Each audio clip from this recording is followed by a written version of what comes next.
Well, hello, it is time for the Fleet Yard update. Summer 2024, only 1 month late. Now, the Fleet update idea came originally from when I broke my camera phone and couldn't do any editing.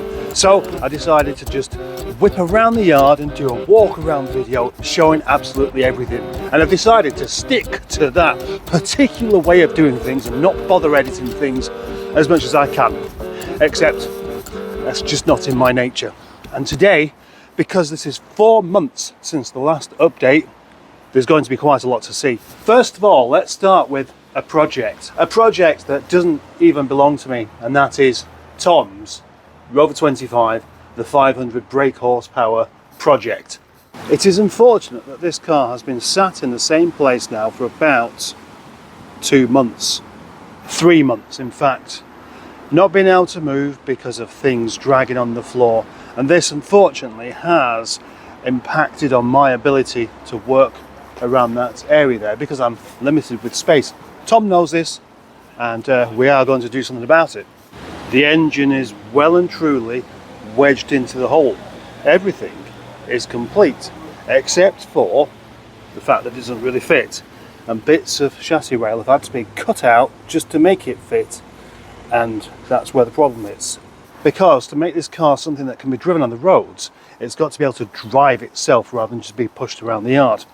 And so we're waiting for progress there. How long that will be, I've got no idea. And now for a car that's actually new to this kind of video format, but not new to the yard because it has been here for about 3 months, and that's a car called Mrs. Doyle. And here is Mrs. Doyle, a Rover 416 Tourer automatic. It's a lovely, lovely car. It's clean inside, the headlining isn't saggy, it's clean in the back, the sticker is in place and has been for a while, the boot is dry and commodious. And in the front we have a single cam Honda D series engine, and that's nice. We also have only 77,000 miles, and 477 of those have been covered by me. There are many cars I find myself wishing I could just keep, and this is one of them. Although it's not had any use for about 2 months. I used it for 1 month and then it's just been in the yard. I put it up for sale because cars in the yard have to go for sale. That's simply how it works. My plan was to use it next month, which will be happening in only 10 days. But guess what? I think it might be gone by then. I love this car. I really do. I love it. But things have to go. Unfortunately, I've had no real interest in this car, which has surprised me and slightly disappointed me. And I've been offered a swap. And this car that I've been offered a swap for would be of huge interest to this channel. And I'm going to say no more. Mrs. Doyle came about to the yard as part of a part exchange in the first place. And that part exchange was with another rather lovely car. Toby Charles, the Rover 420 GSI Tourer, which finally found itself a lovely home. So, as sad as it was to see that car go, I know it was going somewhere better. Now, let's talk about a sad departure, and that is the car called Brian Johnson. Brian Johnson was a Rover 25 that I bought a couple of years back, on the cheap I might add. Found that the only thing was stopping it from working was a bad earth connection. Anyway, it was a top model with a rear electric windows and leather seats and all these other kind of things, but for some reason I just didn't really like it that much. Well, I mean, I used it for a month and then stopped using it, and it sat over in the corner with a bunch of other cars, nothing happening, until Boaty decided that he wanted it. And he did. This car flew through its MOT without an advisory or anything like that. But then Boaty used it for a bit, and then suddenly something went wrong. because when it came back for another MOT, it had a knocking on the front. And we're going back quite a while now, so I do apologise. Right, I have just deleted a whole load of footage there because I waffled on far too long about this car. The point is that it went. Boaty needed the money, I needed the space as well, and so it got picked up, taken away, gone. Sorry. Whilst we're on departures, another car that's completely gone from the yard, although it has come back once, was the MG ZS180. The car that I was given from Mr. James Martin, also known as JM on Cars. What a lovely, generous man. The car was never as bad as first anticipated, but I took it for its MOT and a couple of surprises came up. A couple of surprises that I just wasn't going to get around with dealing with. And I was afraid of the car languishing in the yard for evermore. So the opportunity came up to let it go. And let it go for a bit of money, just enough to cover a couple of weeks' rent, basically. And now that car is all done up and back on the road and looking fantastic. The last car that Boaty and I bought together, amazingly enough, was over 4 months ago. And it's this one, this Rover 25, just here. The one that looks like it's got a face on the bonnet for some reason. Now it desperately needs a wash because, like everything else in the yard, things get dirty and I don't have time to wash everything all the time. And what a lovely runner this car is. It just does need, well, another wash and a bonnet. But I have a bonnet. And only 31,864 miles. Surely this car doesn't belong in the yard. Well, it doesn't.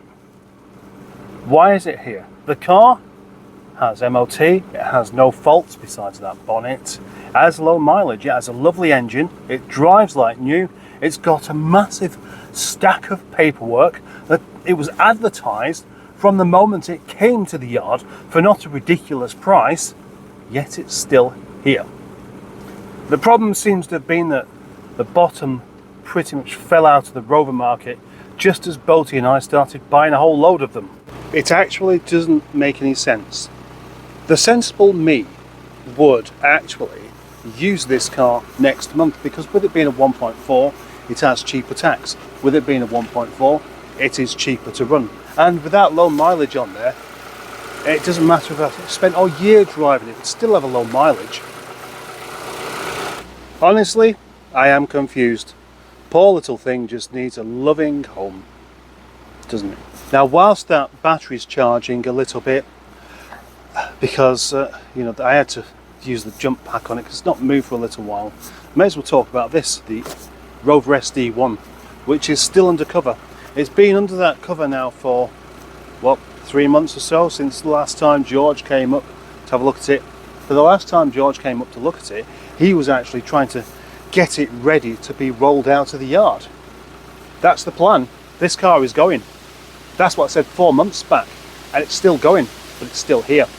And because it's covered up and I don't want to take the cover off, I can't even show you the lovely green interior again. So if you want to see that, you're going to have to look at one of the older videos. The very far end of the yard, right next to the garage wall that looks like it could collapse at any moment, is George Roger Botti, the Caravan. The Caravan, the genius idea that Botti had about us having a caravan so we could basically have somewhere to sit and eat lunch, is still here. And it's still usable, and it's still not damp. Although it's a bit dirty inside since the last time we had lunch here. And obviously it's my job to clean it up afterwards. The only reason I am in this caravan right now is to show you that it's still here, because the rest of the time it just does not get entered. I'm not expecting a visit from Boaty for a couple of weeks, so this will remain exactly as it is, unused. In the meantime, oh, there's been a slug on the, ugh. Right, there's been a slug in here. Why though, hedgehog of truth? Hedgehogs eat slugs. This one doesn't. Useless slug. Anyway, we'll be seeing an end to this particular chapter before too long, hopefully, because the moment this SD1 goes, the caravan is going up for sale. because I don't really want it here, and it's taking up the space of a very, very large car indeed. Anything big leaving the yard is always very useful because of the amount of space that it takes up. And a good example of that would be a car called Anti-Sophie, the Rover 820 that gave me the runaround for far too long, and I decided, nah, too late mate, too late, you're going into bits. And about 4 months ago I started pulling Anti-Sophie apart. So many parts people want for the Rover 800, it's astonishing. And the car, the shell, all gone. All I'm left now with is an engine, which nobody's bought. But speaking of cars of that size and Rover 800s, still in the yard is this. Another car that didn't really get a name because it wasn't mine. If you have decent observations about you, you may notice that this car is occupying a different part of the yard to where it used to. It also has its back seats back in place, all of the rubbish and stuff tidied away and made to look a bit like a car again. Yes, and here it is, a rather lovely example of a Rover. This is a proper Rover, and you know, it's all back together, because before this was off and that was off and this was off and that was off, and basically just bits all over the floor there. It didn't look particularly tidy. Now, the chap who owned this car, I had conversations with him that weren't particularly fruitful, and he couldn't afford to pay any rent to keep it here, and I can't afford to keep it here for nothing. So eventually I said to him, well, why don't I just keep the car then, and that will make up for all the rent that you haven't paid for it being here all this time.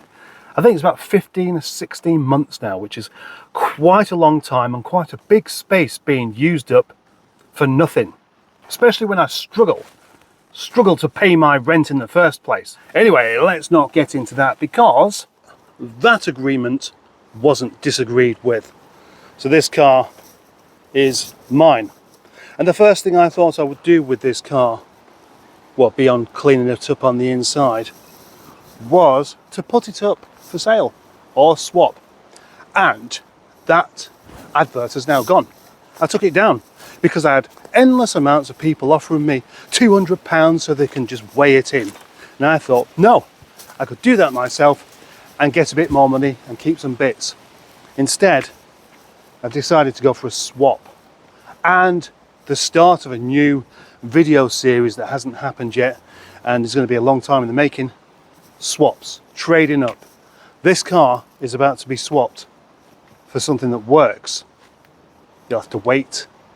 You'll have to keep watching to find out what that is, though. Let's go into the lockup of eternal damnation, and here we find my MGF, which is in here for a particular reason. And that reason is it's somewhere to keep it. Sadly, I've not been able to use this car for a few months, not because it's broken, but because, you know, I've had other cars to use, and I'm not prepared to pay tax on more than 2 cars at once. I mean, I can't. And in here we see the MG trophy seats that were acquired a little while back. Oh, and that steering wheel, can't remember if that was on there last time. And, well, I want to go and drive this now. It's so cool, so brilliant to drive. Just, oh. Why can't you just pay tax on petrol? Oh, you do, don't you? Why can't you just pay tax on insurance? Oh, you do. Ah, right, okay, right. There's no way around this, is there? You know, they want to charge £30 a month for me to have this on the road, even though I might not use it. And that's the problem with road tax. It is grossly unfair. Normally I just have a quick look back at the videos previous to this one to find out what kind of things are going to be going into the yard fleet update thing, but it can be a bit confusing. So I don't remember whether it had this steering wheel on last time. I don't remember whether it had that crack on the windscreen, and I don't remember whether it was still called Wet Leg rather than Allison, which I called it, because it's a proper name, isn't it?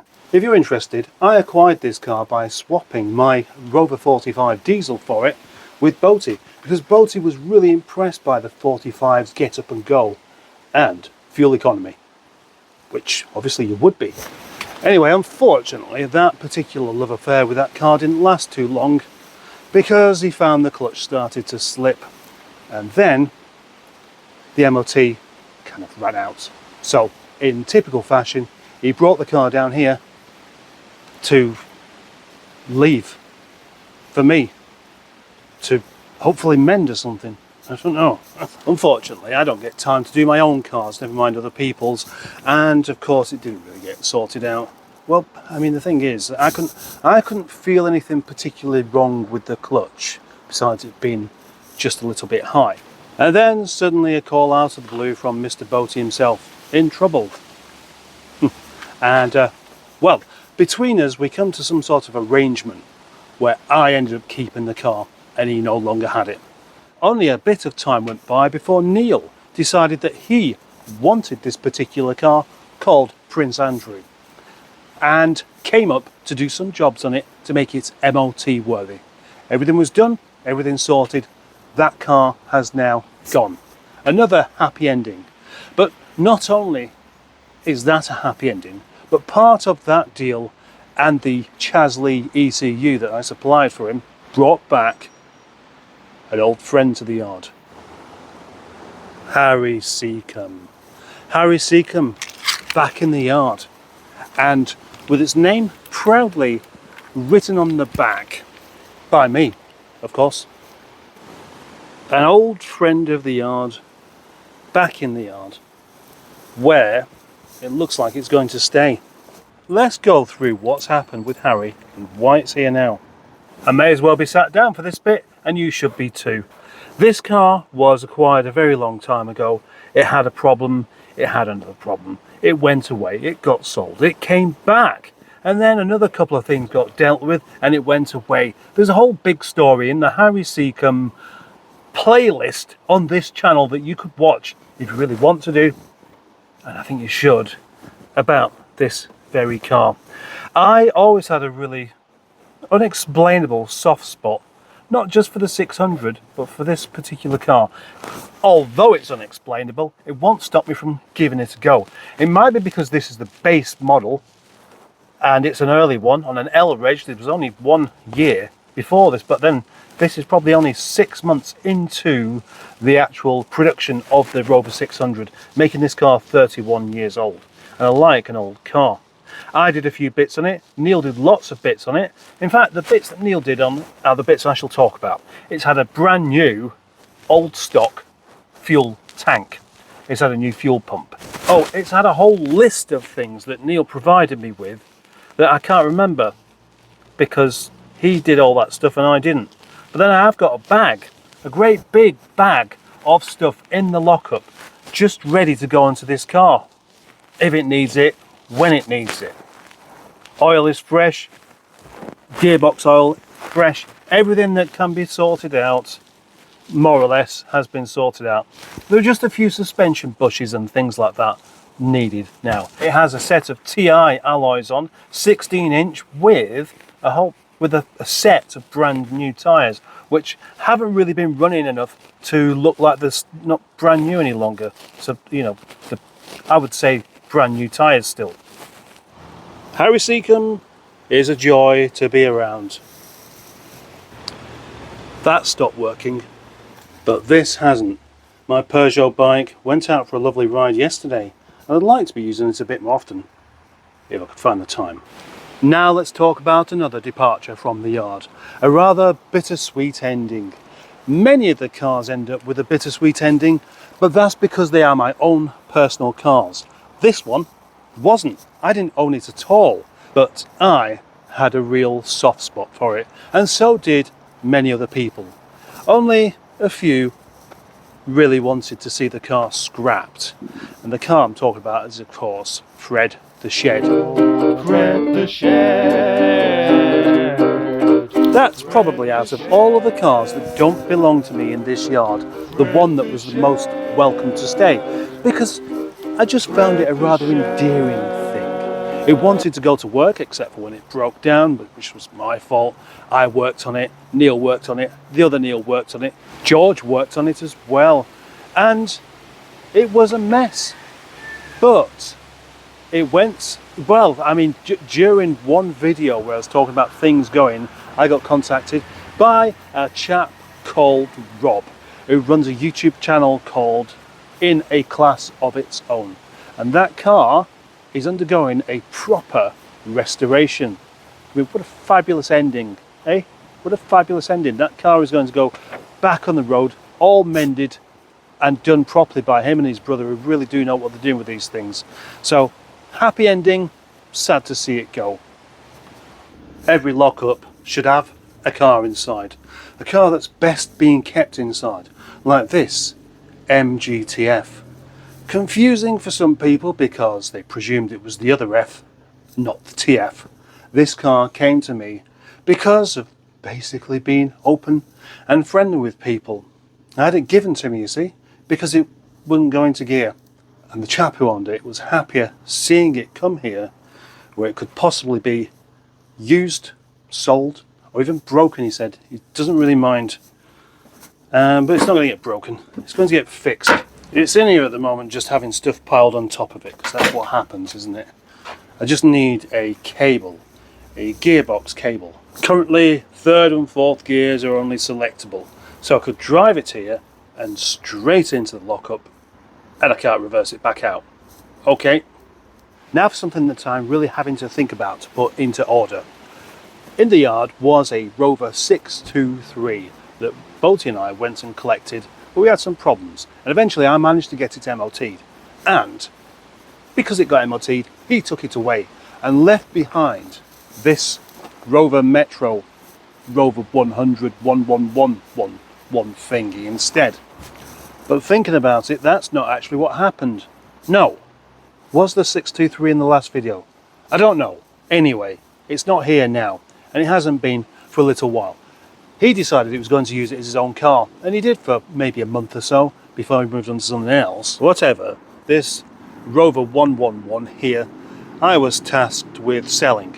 It's got no MOT on at the moment because it's run out, but it can be MOT'd for the new owner. The new owner just has to come forward and say, I'd like to buy that car please. At which point a deposit shall be taken for the MOT, and I shall take it next door for its MOT. So where is this person? I don't know. I don't know what's happened. Times are changing, I guess, or they have changed. It didn't seem that long ago when the Metro was worth nothing, then suddenly loads of people wanted to buy one, pushing the price up, then they got one, now it's dropped back down again. So that one's just left waiting for the wave to start again, and Metro Rover 100 prices go back into something of interest. Anyway, if you want it, let me know. I was going to say during this confusion, no, it's not confusing at all. Not so long back, there was a car here in the yard that I picked up late last year, a Rover 25 L Series diesel, and it needed just a couple of little patches welding for its MOT, and that's what happened. I did nearly all of the work, garage finished a little bit of it off next door, and it went straight through without really any kind of problems. Lovely little car. In the meantime, this Rover 45 here, the press release Rover 45 in the unbelievably rare colour, was then taken from the yard by Boaty, where he decided he was going to put it on eBay. But I don't think that actually happened because it didn't sell. And eventually it came back because Boaty wanted the diesel car. And with good reason, that diesel car offers incredibly good fuel economy. But I'm back with this, and this car does have somebody who wants to buy it. The only thing is he's about 1,000 miles away. Not only that, I've been made an offer on this car, which means it doesn't even go into profit. So that's 9 months worth of storage and keeping this car for nothing. But there comes a point where you think it just has to go because it's just another bit of yard clutter. Again, the thing's looking a bit dirty now because it's been sat around in the yard, but quite possibly the only thing that's really let this car down has been the paint peeling away, lack of peel on the bonnet, and particularly on the roof. It's starting to go a little bit on the boot as well. But besides that, it's a really interesting and unique car, and it's had lots and lots of service work done on it. It is not a lemon. It's a nice car. It's a nice car. What a shame. I'm waiting for somebody to say, well, why don't you just spray it up? Why don't you just do this with it? All these why-don'ts. Well, the real reason is that paying to have the yard here, not making any money on the yard, paying extra because of the amount of space I'm using at the moment as well, means that there's nothing left. The pot doesn't start to get filled before the hands are pulling the money back out again. And that sounds like a rather daft situation, but it's a situation that I'm in that there isn't really any way out of. So what I mean by this is that because I have this yard full of cars, I can't even like just say, right, okay, I won't bother with it any longer, I'm going to leave. No, because whether I'm here or not, the yard has to be paid for because it's full of cars, which unfortunately explains why this car in the corner there, known as Dented Daisy, is still in the corner because of a couple of small issues. One is the MOT has expired, and I could do the work on this. It's just really a matter of doing a patch of welding. Other than that, I think it's actually quite a good solid car. It's just not particularly nice condition. It's a pity, because the trouble is, by the time I do the work on this car, then find an alternator for it because that's failed, then a battery because that's not really any good, there's no money in it. There's no money in it at all. And the problem is, it's not even my money, so we're basically going to be making a loss on this one as well. So as much as I'd like to get this one moved on and out of the way, any time I spend on this one is time taken away from something that could potentially earn enough money to stay in the yard to fix that one, if you see what I mean. Yep, unfortunately, it's another one bought at the wrong time, under the wrong circumstances. Right, look, there's my trailer, and it isn't actually resting against the car. It's just very, very close to it. Just visiting is Carl's Subaru Impreza. And I say just visiting, he doesn't actually live here, but we had a bit more film work to do on this car, and it came back for that purpose. And when I say we, I mean me and a chap called Steve, who used to be in a motoring program that you might have heard of. Anyway, we've been working together. As you might know, this car was one that we did a review on. It's fast, taking up the space once occupied by a Rover 800, and before that a Caravan. We have the Land Rover Freelander. Now, mixed opinions on this one as well. You see, this car was supposed to be a flip. That's right, a flip. 10 months MOT, Land Rover Freelander TD4. But it's probably the worst decision I've ever made. But Boat is still keen on it. Boat is still calling it a beautiful car. But the MOT is going to be out in a couple of months, and I'm not being able to sell it on for a price where it can be flipped because it's got a broken spring. Because it's got a smoky engine. Doesn't sound like a great deal, does it? But again, without the funds to actually do these things, the car has just gone up for sale as it is. So keeps making strange noises. Until I get back into the position where I don't have cars absolutely everywhere, funds aren't really going to be available to actually do anything with the ones that are here. So that's why it's so important that some of these really do go. Now this car I put up on Facebook Marketplace for £850, which I thought was a reasonable price. And I've had many people coming along and offering a lot less than that, of course. Yeah, of course I do. £850? It's clearly not worth it, is it? That's far too much. But the sensible head on me would be saying, well, just take it apart. This is an HSE model. It's got all sorts of really good bits that people will buy. And I know from experience, the parts are worth a hell of a lot more than the actual car. Also, sensibly, it'd be much more practical to just move it on as it is. There won't really be any profit in it, but if I take it apart, I'm doing all the work, I'm taking all the bits up, I'm having to deal with hundreds of people, loads of messages, being woken up at 3 o'clock in the morning by somebody saying that they're going to come along and buy the wheels off me right now. Honestly, that's happened more than once. I'm no stranger to staying up late, but I don't come down to the yard at 3 o'clock in the morning to sell parts. Perhaps I should. Maybe that's where I've been going wrong all this time, trying to keep ordinary hours, when in actual fact I need to be down here when I should be asleep. My own fault then, isn't it? Oh, hang on. Is this the right key? Don't think that's the right key for it.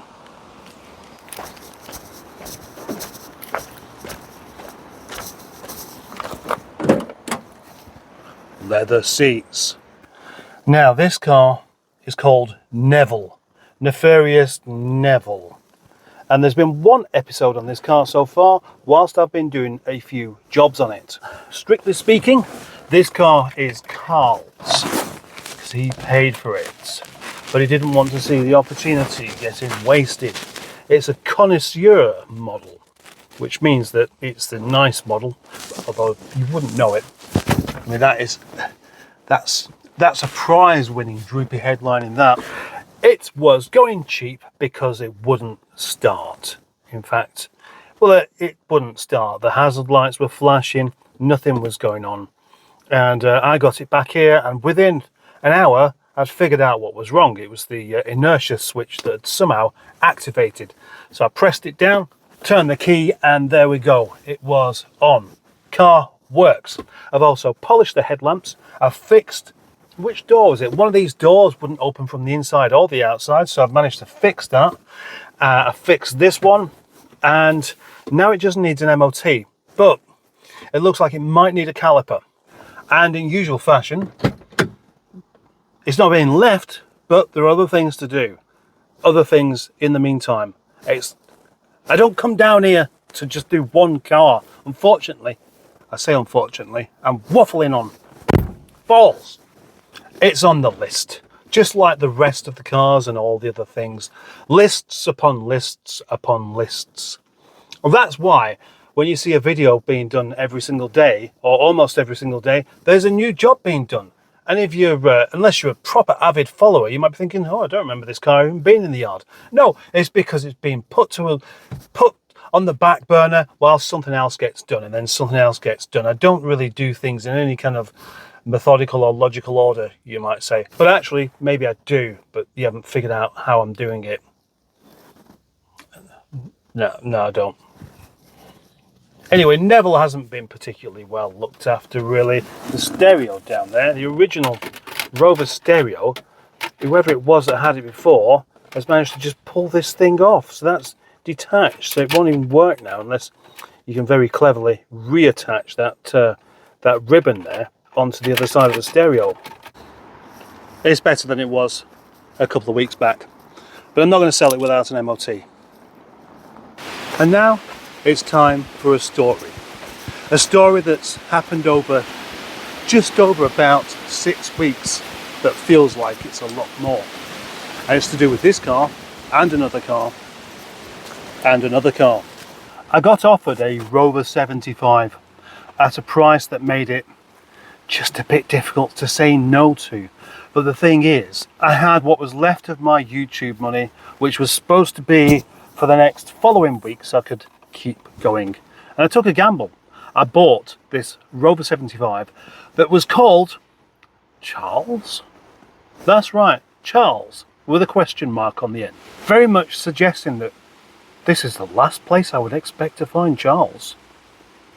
Anyway, I used that car because it had a tow bar. It was a tow bar that properly swung it for me, because I thought I can pay for this car just by simply clearing up the yard of old engines and gearboxes and drive shafts and anything that really I could go and weigh in.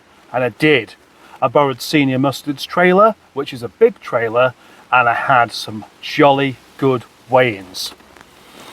Good, but the story didn't end that simply. I got offered a swap charts, the Rover 75 diesel with a tow bar for an Audi A6 Avant diesel.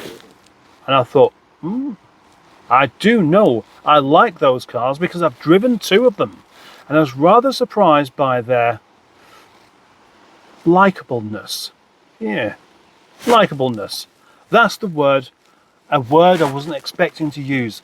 The first one being a T-registered 380,000 mile A6 diesel Avant, which I had an interest in just because of its mileage, and I wanted to see how well it coped.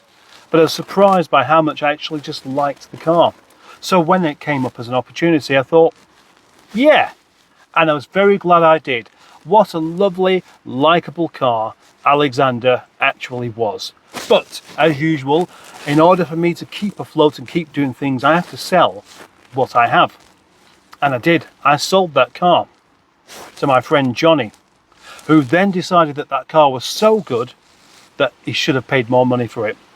And to make up for it, he gave me his old car as a part exchange that I wasn't expecting. And that car is this one, the Quattro version of the A6 Avant, 2.4 petrol. And here we have one of the regular visitors to the yard at the moment, a cat that's actually friendly.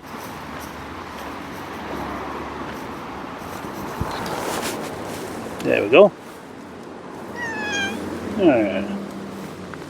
The plan? Simple.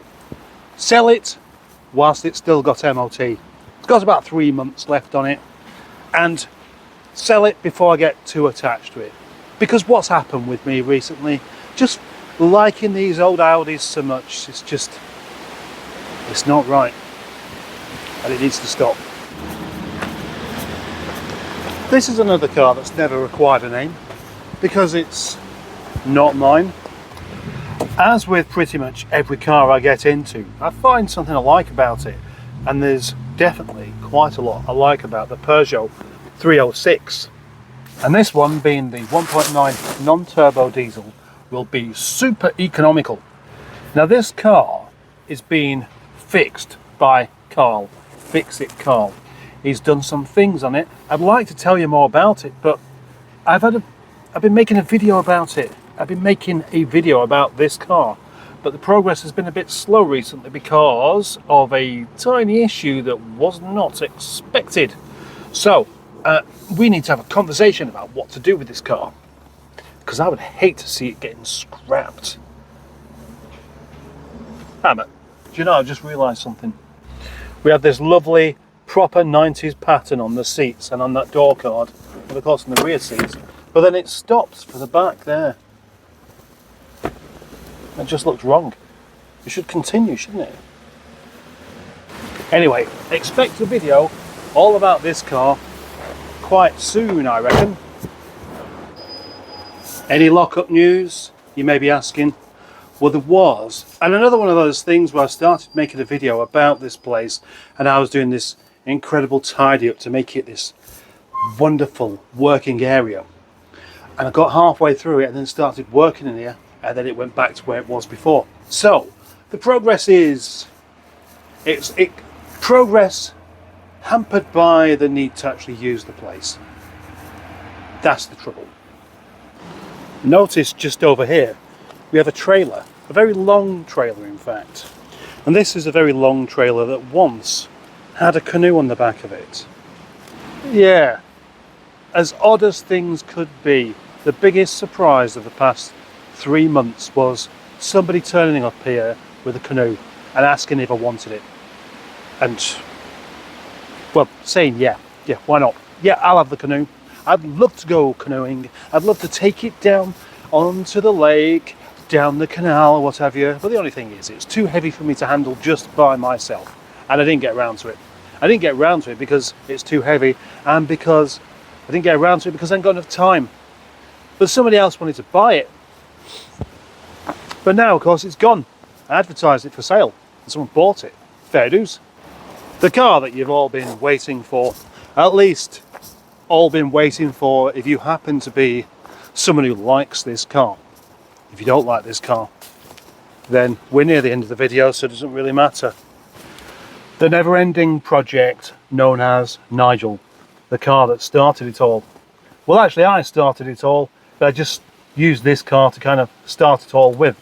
Now, any progress on this car? Yes, there has been. There's been some no progress because the headlining's still not there. I mean, unless I'm driving it around in the winter and I'm getting condensation dripping on my head, I probably won't even bother. Ever. Although I need to do. But it's one of those things I don't want to do because it makes it too close to it being finished, and I don't want it ever to be finished. Look around the back. No, not the blue tailgate, because that was here last time. But the dangly wires. The dangly wires and the dangly bits here. You see, I have another job to do. Inside there, one of the cables must have snagged and one of the lights don't work. Which is okay if you're driving it around at night time. But soon there won't be a great deal of daytime left to drive it around in anything other than the night time. As part of the deal getting rid of the MGZS, I acquired these MG grid spoke wheels, which look good on this car, much better than the other ones, which ended up on Prince Charles, Prince Andrew. The only trouble is, although they do look a bit more fitting, is the tyres aren't that good and it tram lines really badly. That could be because the tyres aren't that good. I've fit a BRM thing here, but I'll be unfitting it because I cannot get this secured, and I am considering this might be just a step too far. But then I think there isn't a step too far with this car. No, I can do what I like with it. I can do what I like with it, and I have done ever since I've owned it. Anything else? Oh yeah, the exhaust has started blowing ever so slightly. I haven't investigated where from yet because the car's not been in use. What's the point of that? Now do remember that the rest of the stuff in the yard isn't mine. So this great big pile of rubbish just here has got nothing to do with me. I'm just here to film the yard, the cat, the clouds, the cows in the distance over there. Are they cows? Oh no, they're not cows. They're bales of wrapped up hay. We are getting closer and closer to this area being covered in containers and nowhere to park my car. And now as I sit in the back of the estate car pondering the future of the yard, I can tell you that I'll see you again in 3 months on the 20th of October, where we will have the autumn update.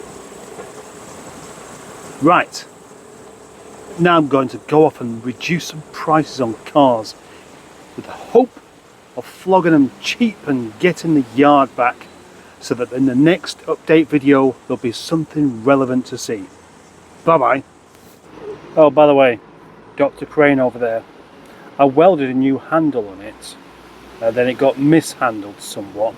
The handle was used to tug the thing around whilst it had an engine on the go, and it snapped back off again, which could be explained as not very good welding, but also as, you know, misuse of my engine crane, because that handle isn't for tugging it around with, it's for jacking the thing up, that's it.